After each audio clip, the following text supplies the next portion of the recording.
Should your children be following a ketogenic diet? In this video, you're gonna get the answers to keto for children. And I'm gonna break down 3 ways for you to make keto work for your kids and the pros and cons and some simple swaps you could do for your family. Stay tuned. Hey Keto Camper, Ben Azadi here, certified functional health practitioner, best-selling author. And hey, I'm on a mission to educate 1 billion people. And for that, I'm grateful that you're with me today. The ketogenic diet. Let's get first things first.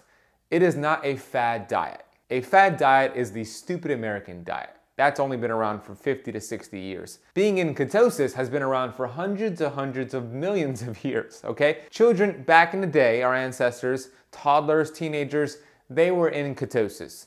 Now, I don't think it's safe to keep your children in ketosis long term, but I do think it's important to have something called metabolic flexibility. So in this video, I'm gonna break down 3 ways to do keto to make it very simple and straightforward for you and for your family so it's not creating problems and disagreements. I'm gonna give you some examples here. And number 3 tip I'm about to give you, that's the most important one. So if you're gonna take any actions on these 3 tips, please let it be the last one. All 3 are important, but that last one is the most important. The goal for our children is for them to have something called metabolic flexibility. That is the ability to burn fat and produce ketones most of the time, yeah, but not all the time.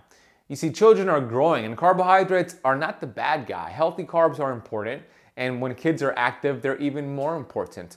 I think it's important not to keep our kids in ketosis, but to have the ability to burn fat and sugar and go back and forth without any problems. So many adult humans don't have metabolic flexibility. So if we could teach it to our youth, to our children that we love so much at a young age, it's gonna transfer into a healthier adulthood.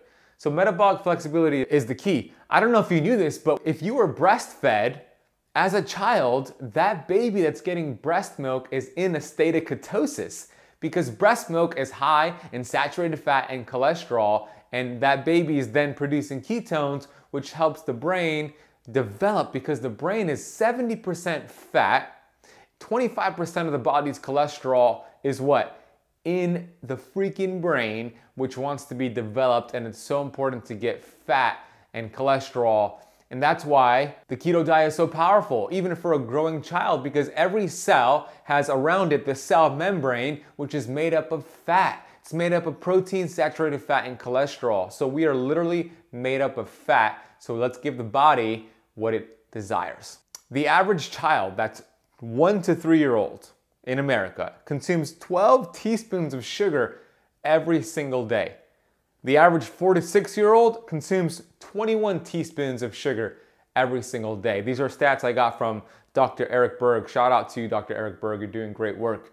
These are disgusting stats. They are leading to diabetes. In fact, type 2 diabetes used to be called adult onset diabetes.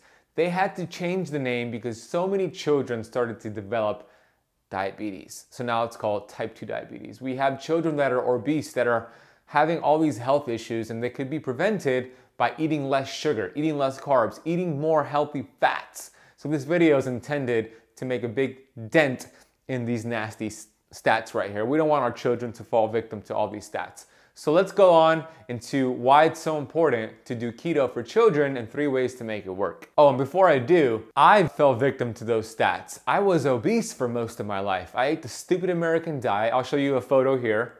Yeah, that's me. And here's another photo of me. I was obese both physically and mentally because I didn't do a keto diet. I didn't do intermittent fasting. I followed the herd and I ate every 2 to 3 hours. I ate a whole bunch of sugar, I ate a whole bunch of grains, and it resulted in me becoming obese. It wasn't until I discovered keto and fasting that it really changed my life. And I would have been so ahead of the curve if I had this information as a youth. So for you watching this, if you're a parent, this is such an important video for you. And I just hope you take this information and you apply it to your family. So let's get into the first tip here. Simple thing, we want to swap out a lot of the carbohydrates we're feeding our children, including oatmeal and whole grains and wheat bread. We want to replace that with fat. Yeah, fat's important. Also, just as important for a child, protein.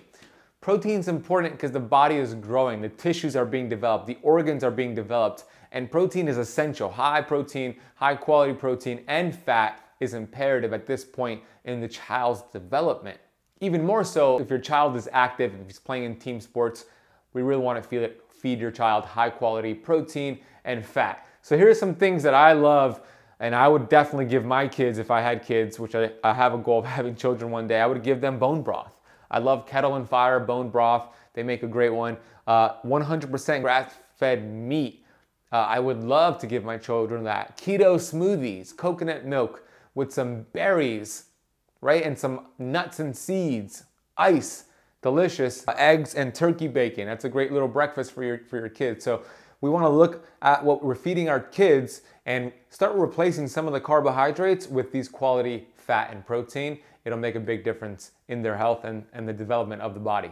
The second tip, let's replace all the junk food, the vending machine foods, the processed foods with healthier options that are keto friendly, paleo friendly, and they taste really good. Your kids won't even notice the difference. Honestly, it's just a matter of you getting the right choices here. So I love all these foods right here on the list here. Bulletproof bars, they make great collagen bars. Whole Foods has it, Amazon has it. Perfect keto bars, also great, delicious, quality ingredients. Here's a great one on the list here, probably my favorite here. Paleo Valley beef jerky. And Paleo Valley has a whole bunch of other products, by the way.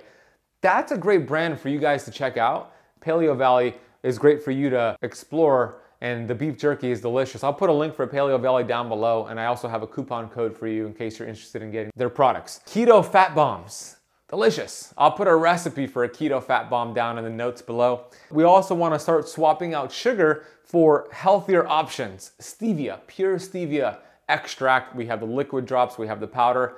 I like stevia. Instead of having soda, by the way, you could swap it over to something called Zevia, which is a stevia flavored carbonated soda, and it tastes delicious. Your kids probably won't notice the difference. And I also like monk fruit. Monk fruit is great. I heard recently that you can't get it in the UK, but if you're in the US, you should be able to get it because I could get it. And then lastly, you can make cauliflower pizza. So it's very popular nowadays. They even sell it in the frozen foods section, so you don't have to make it from scratch, but cauliflower crust pizza, delicious. I know there's a couple of franchise pizza restaurants out there like Blaze Pizza that has this already, and it's gonna become more and more popular as keto explodes onto the scene. Also cauliflower rice. These are simple swaps right there where your kids won't notice the difference, but they're getting less carbs and more high quality protein and fat. So make the swap. I'm gonna move on to tip number 3 here. This is the last tip, and this is the most important tip. If you do nothing, do this tip, okay? You ready? Oh, and before I do, if this video has been valuable to you, please hit the like button. And if you're not subscribed to the Keto Camp YouTube channel, hit the subscribe button and the bell. We're releasing 6 to 7 brand new videos on this channel every single week. This is the exclusive channel for all things keto, fasting, longevity, and performance. Let's go on to tip number 3. It is imperative to do a food audit in your kitchen of all the foods you're giving your children. And if you identify any of these vegetable oils, toss them out, please. Vegetable oils are so toxic to our cells. In fact, a study showed 5 months of cellular inflammation from canola oil. It has nowhere to go in our body. It gets stuck in our cells. It creates inflammation. It creates disease. It creates a lot of problems. We do not want to give our children, or even yourself, adults, vegetable oil. So here's the list of the items to look for on the back of ingredients. They're everywhere. You got to be really diligent at reading the labels, teaching your kids to identify these and letting them know this is bad for them. Oh gosh, that would be such a huge lesson for your kids. So peanut oil, canola oil, cottonseed oil, rapeseed and grapeseed. I think rapeseed is the same as canola. Soybean oil, sunflower oil, and safflower oil. These should be avoided. Instead, we want to have avocado oil, olive oil, coconut oil, grass-fed ghee, and grass-fed butter. Those are my top 5. These are the toxic 7. Stay away from that. This will make a big difference for your children. If you want more information about this, I have my free Keto Kickstart Guide. And I have a meal plan in there. I have a 4-pillar approach to burning fat instead of sugar. It's very easy to read. Your kids could read this guide if they want to learn more about these type of foods and intermittent fasting. By the way, I don't think kids should practice a lot of fasting. They're growing. However, the snacking is not really necessary. We got to teach our kids to have breakfast, lunch, dinner, eating until full, developing a relationship with their body where they understand that they're full and they stop eating, and they're present when they're eating and they're chewing frequently. That's very important. And to get out of the mindset of that, we have to eat every 2 to 3 hours, we have to snack. That's gonna teach them to be a sugar burner, and it's gonna make them inflexible, metabolically inflexible when they eat every 2 to 3 hours. We don't want that. We want them, remember, to be metabolically flexible. So breakfast, lunch, and dinner, eating until full, eating protein and fat with each meal, it's a great lesson for your kids. If you want to get my guide, go to www.ketokickstartsguide.com. It's for free, it's 12 pages, you can read it in about 30 minutes. Also, I want to give a shout out to my buddy Evan Wintz. Evan, give Evan a subscribe on his YouTube channel. I'm going to put a link for his YouTube channel down below. He's such a cool kid, he's doing a lot of cool things on YouTube, and go give him a subscribe, help him out, help him grow his channel, and I would appreciate that if you did that favor for me. I'm gonna get to the YouTube comment of the day here. This comes from Carrie Keto. Carrie says, your videos are so helpful. I'm constantly looking for healthy and natural ways to control blood sugar cravings. I have heard of cinnamon, and I like the idea of using it in my coffee or tea. I agree that number 7 is a game changer. Stress can derail your progress in any goal. This journey has helped me to take care of that myself. First, I am grateful for you and your desire to inform others. Carrie, I am grateful for you as well, and you're right, stress is a big deal. She's referring to my video I did on getting rid of keto cravings and how I tied everything together with stress. Go watch that video if you haven't seen it already. I'll put it in the notes down below. I read every comment here on the Keto Camp YouTube channel, so make sure you go and drop a comment down below. Let me know if you have kids, this make a big difference for you. Are you committed to making some of these changes, and which one really resonated with you the most? Let me know if that was helpful, and if it was, hit the like button if you haven't done so already. Subscribe to this channel. I'm grateful you spent part of your day with me, and you'll see me on the next video. Be great.